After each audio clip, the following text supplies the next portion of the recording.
A big problem that a lot of A-level maths students have is their reluctance or sometimes inability to simplify expressions.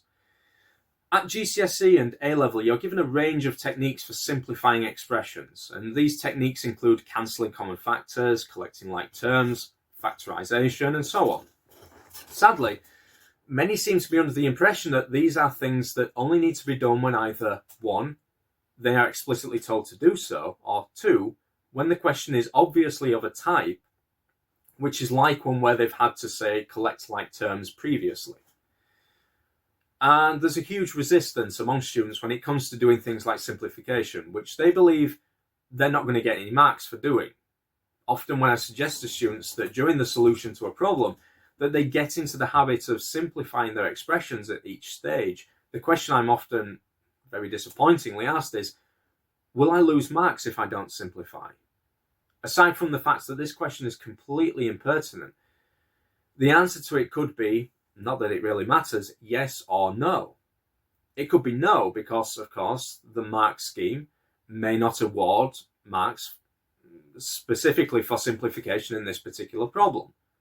But the answer could equally be yes, because if you don't simplify as you go, then your expressions are likely to become unmanageable, and you're more likely to make mistakes in that case, and thus lose marks. But whether the answer to this asinine question is yes or no is irrelevant. Simplification of expressions is helpful to you. You've been given techniques for simplification because those techniques are useful to you. They make your life easier, or at least they're useful if you choose to use them. But this narrow-minded way of thinking is unfortunately very common. Many math students see that these techniques, they see these techniques as simply ends in themselves, just things that they have to do on their exam. However, failure to appreciate these techniques and use them means that you will fail to see certain patterns and thus make your job of solving problems that much more difficult.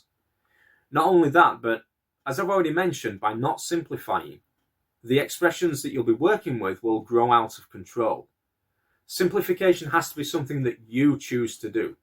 Either you choose to simplify, or you choose not to simplify. And initially it may be difficult for you to simplify, but over time, with consistent use of these techniques, you'll start to use them automatically, effortlessly. Of course, sometimes you may have to think a little bit more carefully than other times, but much of the time you'll just be simplifying without thinking about it. You may even be thinking about the next step in your solution that you plan to take while you're simplifying the current step. Waiting for a specific instruction to simplify, though, means that you may be waiting for a very long time. So do yourself a favour and take the initiative. If you choose to be lazy and not simplify, then you're only shooting yourself in the foot, and in that case, don't blame others for the consequences of your idleness.